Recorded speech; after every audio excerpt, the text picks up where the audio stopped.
Welcome to the Coded Switch podcast, hosted by Dr. Galanika Machisa and Toltu the Psychologist.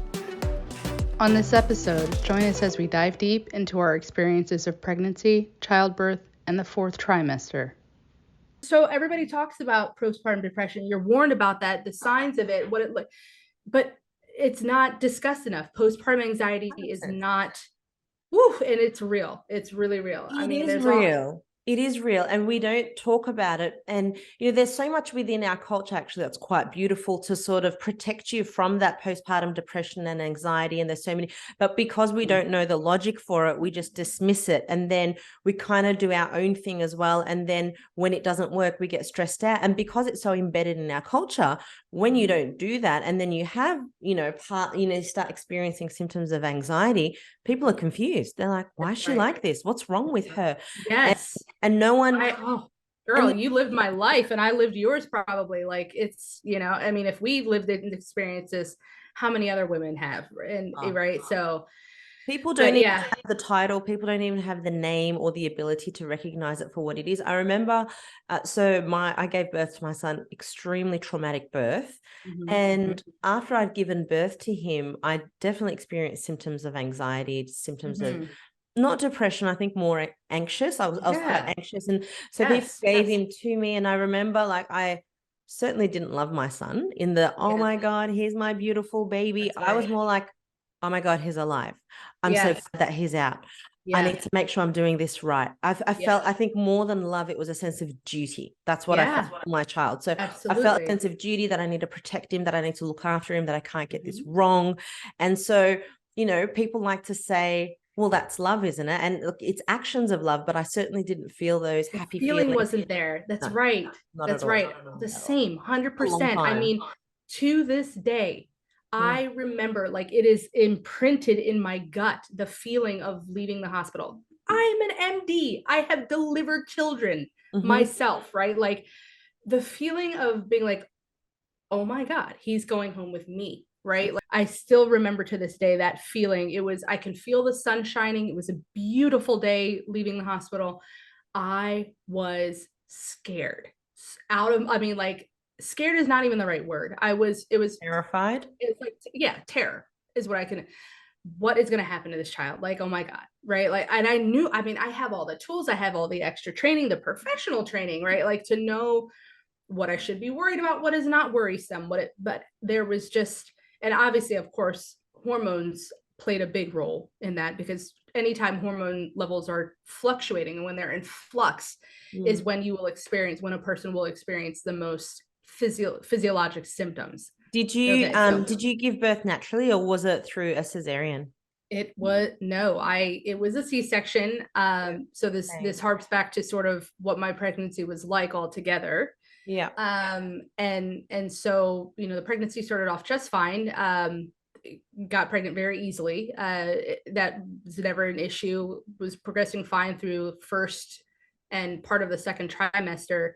And then at 22 weeks, I ended up having emergency surgery for what was thought to be a torsed ovarian torsion, which is a surgical emergency. Yep. Essentially when one of the ovaries starts to twist on itself on its pole, and can actually basically cuts off the blood supply, and the ovary can die, or necrose is the medical term. So that was the concern. That's what it looked like on my imaging. I was in extreme pain. And so everything sort of fit the clinical picture of this, she's, having a ovarian torsion.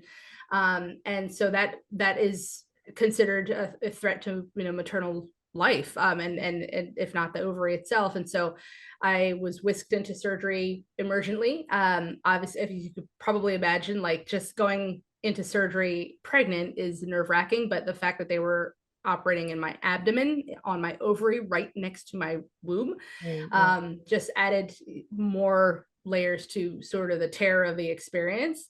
I remember myself and my husband, we sort of had a moment of we broke down, right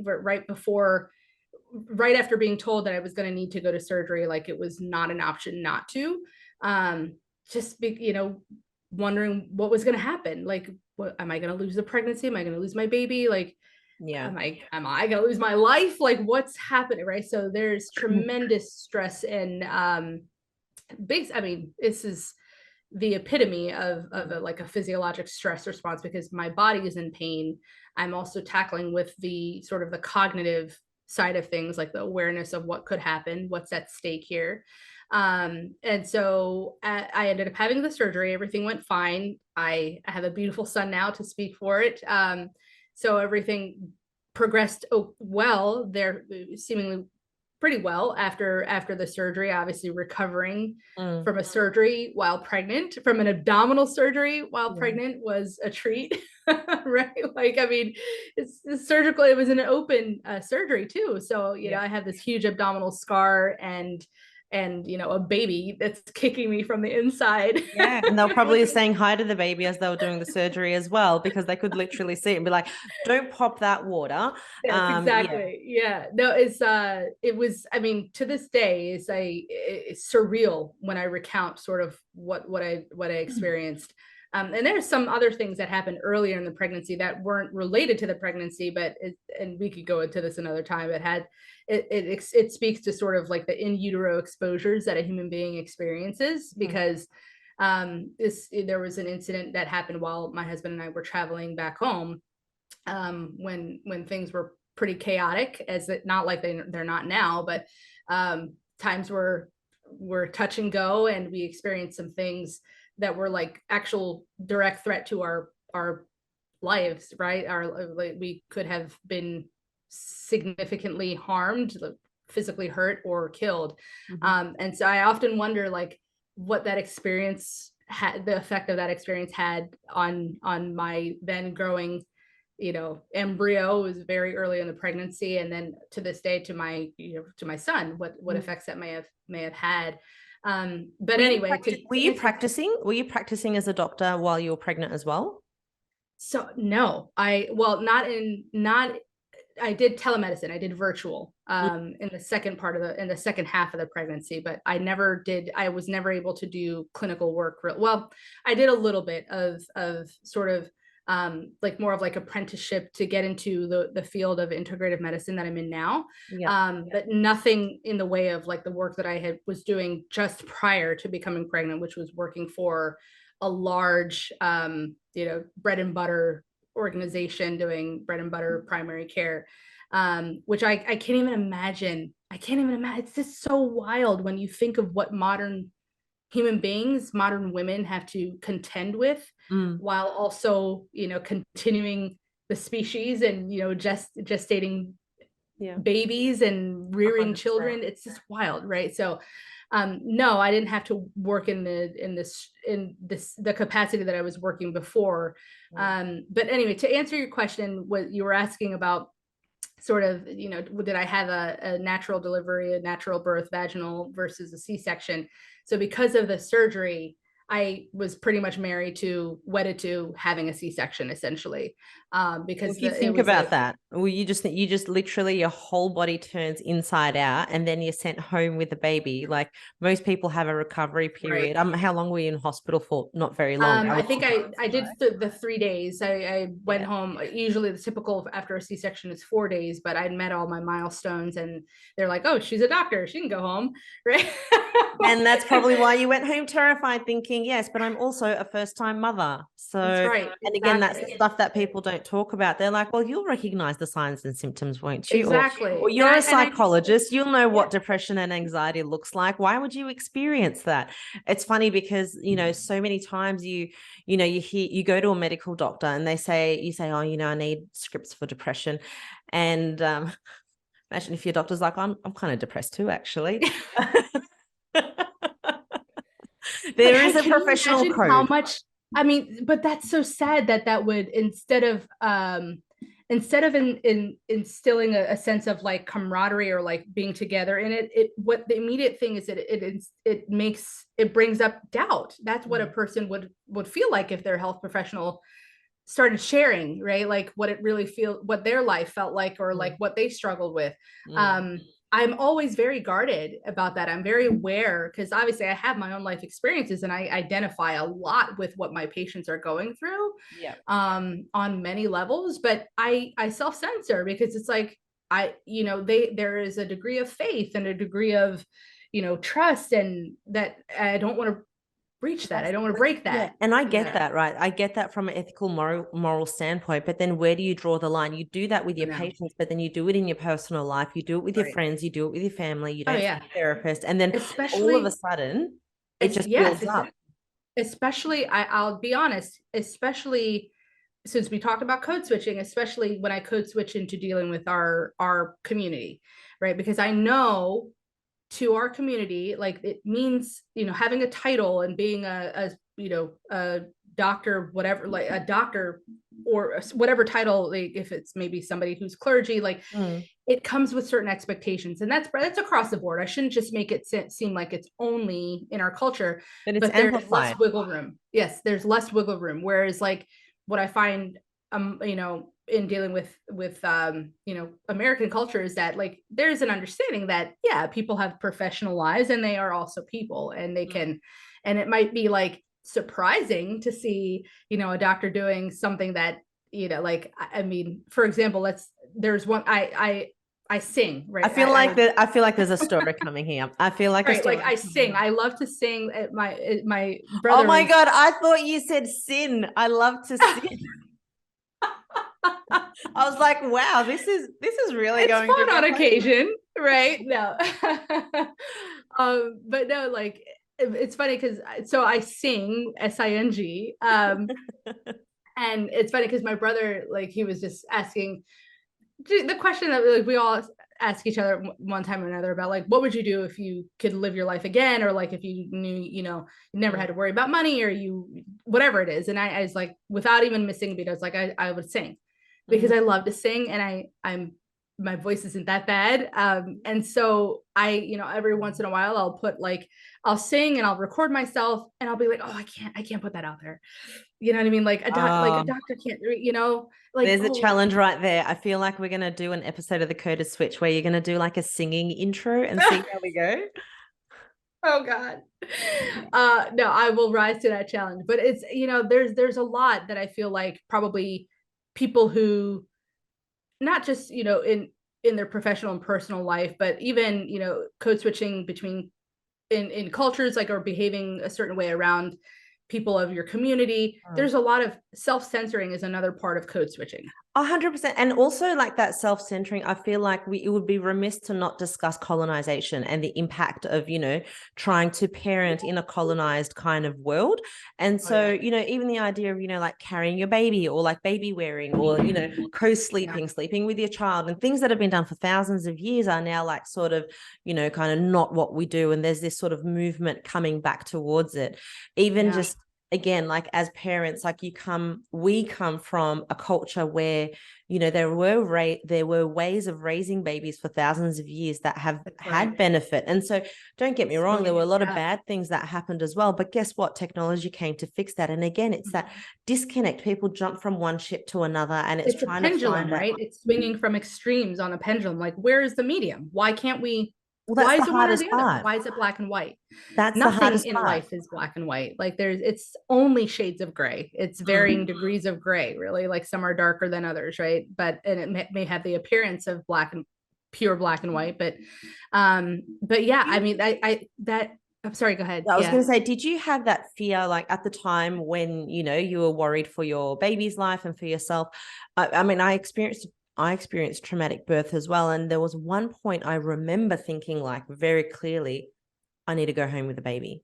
I cannot go home without a baby. Like I need one. Interesting. I'm not going to do this for this many months and not have it. And then I just felt this pang for like, there's so many women that have fertility issues that don't even have, they, waiting for that period, and they get their period all the time. They're like, oh, they don't want it. And sort of, they want to be able to have kids. And so, all of this stuff that we're trying to figure out. And then there's this facade of like community and another facade of professionalism. And then sometimes, honestly, Dr. G, we've got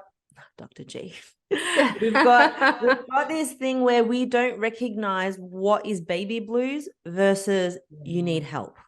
That's Like, right. and That's there's no right. shame in getting help That's as right. well. Like a lot of people, my sister was experiencing a postpartum, kind of depression, maybe more than anxiety. And she wrote a blog post about it because she was very popular on social media and she disappeared for a while. People were like, where is she? And then she wrote this post and it just went viral. And people were saying, I can really relate to that. I didn't know that was a diagnosable thing. I didn't know that was something I could get help for, and she wrote it quite beautifully. Maybe we'll put it up somewhere for people to read. It's quite an old article now, a blog post, but definitely something I think worth talking about. And I think we need to maybe have other discussions about this, but I am curious to hear about people's birthing experience, especially not just if you're a health professional, but if, you're a woman of color, a woman with, or maybe harnessing different cultural backgrounds as well. Like, how do you navigate these spaces being, a mother who's bringing life to the world? That's right. I mean, I love that you went there with the whole, the sort of the wisdom, wisdom that is embedded into traditional medicine or traditional ways of being. I'm trying not to use like buzzwords, but there is an intrinsic wisdom that is inherent to sort of uncolonized civilizations and cultures, that understanding the connection that needs to happen between mothers and babies, fathers and babies, mothers and fathers, like, I mean, that has just become so broken down. I mean, that's not even enough to describe what it's like. The fabric of a family unit has has degraded so much in the Western world, to the point that like now, we need to create laws and policy to protect it, right? Just because the inherent like understanding of it is just it's gone almost. Where, and then of course what it looks like is like these traditions or traditional practices of like you said, like co-sleeping, or baby wearing is a big one. I think baby wearing. That's right. Like skin to skin, that, I mean, they're like no-brainers to these seemingly underdeveloped cultures, or groups of people that by whose standard anyway, if we're going to go there, by whose standard underdeveloped. But like, I was going to ask that, but I'm like, I'll wait till she finishes that. Exactly. Right. By whose standard, seriously. But there's so much wisdom wrapped up into it. Oftentimes, like if I'm struggling with sort of like a medical concept or a health concept that might seem very complicated, the way that I work myself through it and understand it is like trying to understand, like if it's with a particular system in the body, let's say, like, why did this function of the body develop? Like, why did it evolve this way? What's the purpose? Like what, because I always start with the understanding that like the modern form of human beings, it really stopped changing in relation to the environment probably like 30 or 40,000 years ago. Yeah. Right. Yeah. You start there with that understanding that the same machinery, even our prefrontal cortex, the same consciousness that we have now evolved, like I said, somewhere between 30 to 50,000 years ago, maybe, ballpark. Can you imagine? I struggle to imagine what this earth looked like that long ago, right? How different it looked, but that was the crucible. Those were the conditions that this machinery, I know it's more than machinery, but I refer to it. Yeah, right. That's what it was optimized to. And then you put that into the context of the modern world and modern living. And that's exactly where you can see why things break down the way they do.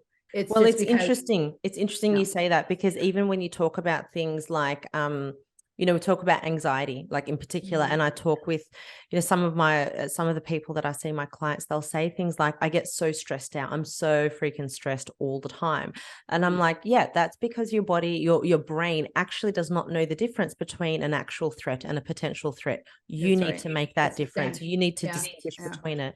Back in the day, they talk about caveman era, when you saw, a lion down the road, you'd be like, oh my God, fight, flight, freeze, fawn, whatever. Like you have this reaction, right? Because you're like, this lion is going to eat me unless I react in some kind of way. Whereas, the lions in today's day and age, are not animals. Like the threats are not animals. The threats are that phone call, that boss, that email, that manager. And so you can imagine how often do you see a lion, and how often do you get, emails that stress you out and stuff. So often I find people can relate to examples of, like, you cross the road and a car whizzes by a little too close, and you're like, and that reaction is literally that, your body actually thinks it's been hit. That's how you're reacting. So you need to tell yourself, I didn't get hit. I'm okay. I'm fine. Deep breaths, all of the strategies they teach you, people generally tend to implement, but we don't really do that with all of the other potential threats in our lives. We take them on as though they're threats, and they just sit here weighing on our shoulders. Well, yeah, absolutely. 100%. I'll take that one step further, that thought, just one step further, in that you're absolutely right that, if we stay in the present, we, by and large, we're pretty safe. We're pretty well, comfortable, even not even just safe. Like, we're not cold, we're not hungry, we're not, like our environment is generally protected. So those threats that used to really be real for early human beings, they're by and large not there anymore. What we have as human beings, and what makes us the apex creature, and this is not my own thought, but this is put forth by this really interesting Indian mystic. His name is Sadhguru, but he talks about sort of the things that make us the apex creature are also the same things that human beings suffer now, and what keeps us usually in a state of chronic stress. And those things are the faculties of memory and imagination, right? Yeah, that's exactly what makes us the apex creature, because we can project into the future. I mean, everything that you see in the physical world came out of somebody's imagination, out of someone's mind, right? So we have this amazing ability to create. My parents. That's right. This amazing more than their imagination. Yeah, exactly. And to remember, and our memory is like, oh my gosh, we can run a film, a movie in our minds if we want to. That's how deep our memory, and how distilled and crystal clear it can be. And that is usually what we're suffering, right? Like when if say, for example, like you mentioned, like a deadline or a boss or a call or something like that, it's not the actual thing, it's the thought of it, right? It's the imagination of what might play out. Exactly. Or the memory of something unfavorable or unpleasant that played out, that you can just keep going. You can keep it going as long as you want. Even I used to say, from like eyes open to eyes shut, but it can even, it can seed your subconscious, even when your eyes are shut, even when your eyes are shut and sleeping, right? And so this is really where we are with our experience of stress now, and so, and like, absolutely, you're certain, you hit the nail on the head when you mentioned about sort of what acute stress tends to look like now, like when we really get that panicky feeling.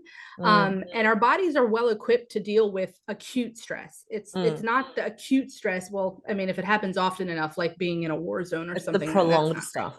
Yeah. But it's that chronic low level, like I can still function, I can still get things done, maybe it's even a little exciting, right? Like but that level of sort of those constant hormones in flux, like your cortisol and your adrenaline and norepinephrine, over time is what essentially keeps the body in a state of survival and not able to deal with the regular housekeeping that needs to happen. Or in your case, enjoy your children. And same with, oh my gosh, well. absolutely. And I think that's where we need to come back to, like, when you're a mom and you're trying to straddle, or you're trying to harness all of that stuff, it's so hard, because you're like, it's the ongoing stress. It just doesn't, like, parenting by default, I don't think is particularly difficult. Like, there's not too much to feeding a baby, changing a nappy. What makes it difficult is the fact that it's relentless. It's over time. Like, you can have a sleepless night, 1 or 2 nights, but when it's 1 month of lack of sleep, 3 months of lack of sleep, that's when you're dealing with, well, it makes sense that, things. And that's not even, sorry, I didn't mean to interrupt, but that's not even getting into the emotional needs of it, right? Like, those are just like the basic needs, like, let alone getting into the, if most well-meaning adults understand that, like, children have emotional needs that need to, right? 100%. Like that aren't necessarily aligned with ours. realistic, right? Like realistic worries or right, but it's like they're real to the child, and that's all that matters. But even for us as parents, you think about that in our emotional needs. I know in our culture we've got confinement, like you give birth 40 days, you stay at home. Yeah. And some people run with that where like they jail you in your house. It's not the point. It's the purpose of it is to, the idea is that your only job is to bond with the baby. Someone should be cooking for you. Someone should be cleaning for you. When your guests come, you shouldn't be worried about, oh my God, what am I going to serve them? Someone should be there serving them. And all you need to do is sit and bond with your baby. Isn't that so beautiful? Like that's beautiful. But and I mean, that's where the emotions that's where you're allowed to sit in those emotions. You're allowed to be stressed. In fact, you've got 40 days to do it. But when you feel like I've got to do this, I've got to do this, so people say, oh, forget the 40 days and let's just go out and do whatever we want. I mean, like, well, yeah, there is, why 40?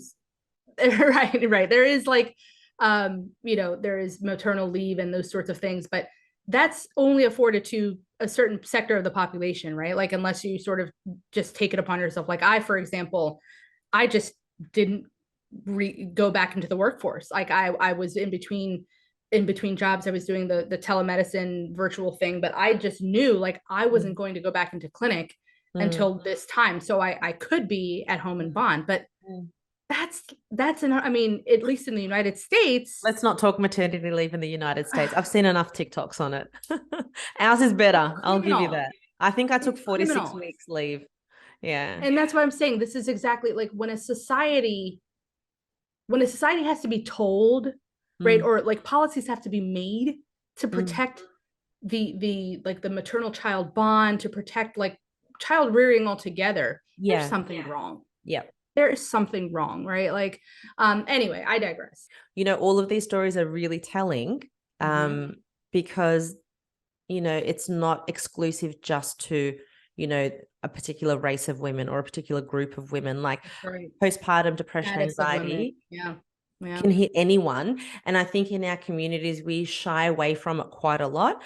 And so maybe it's about developing that language around, like, for example, like I said, I didn't love my child in the way that, I see in the movies where like, oh, my baby, I think it took me like 6 months. I think it was when he started smiling at me that I was like, okay, maybe like he's not dead, or like I'm not doing the wrong things, or it was really that bad, the panic where everyone's like, you should have it together as long as he's dressed and fed and everything. And no one really discussed the fact I didn't know that whether my son was going to live or not. I was going to go home without a baby. That's kind of where we were at. And I remember his dad at the time was reflecting like, oh, this is bad.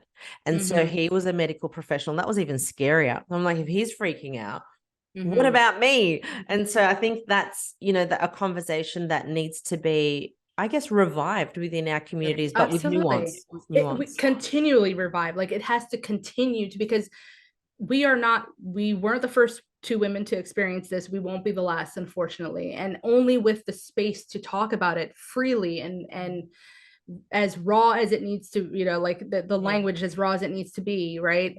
That's the only possible way to heal, and to help women who coming down the pipeline who will inevitably experience some version of this as well, right? Especially in a world that is just moving so quickly, where the space and the time isn't there, and the resources aren't there, more importantly, right? To be even in our community, and even because people have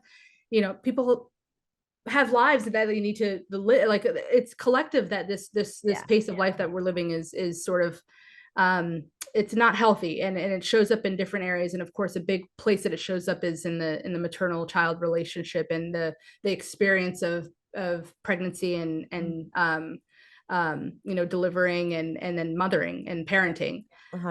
So thank you so much for sharing what you did. I mean, that you went there, like, and I'm so glad that you did, because then I could be like, oh my, did you live my life? Did I live your life? Right? Like, I didn't know that, and so do doctors get symptoms of postpartum depression and anxiety? Do you get it as a psychologist? Do you get it? You don't need to have those professions to necessarily have those issues, but I think we can definitely keep talking to this. Let's open it up to everyone. I mean, we'll probably finish up here, but I am curious to hear about everyone else. If you're listening to this, what was your postpartum experience like? what was the switch for you? What was the point where you realized, hang on, I've got to do this my way? Because sometimes you need to hit that rock bottom to be like, okay, something's got to change, and it needs to change now. So, and also, what was the experience like with the support in whatever way that it looked like around you? Were people sort of responsive to what you were experiencing, or was it sort of more aligned with mine and Toltu's experience of maybe not understanding what they were seeing and unfold in front of them? That's also an interesting point just to know. The other thing is you and I reflected, that was the first birth that we had. So that's also something else. Like, is it, if I was with my second and third and fourth child, would it necessarily be the same experience? I'm not sure. All right, join us next time on The Coded Switch. I'm Dr. G, and this is Toltu, and we look forward to seeing you guys next time.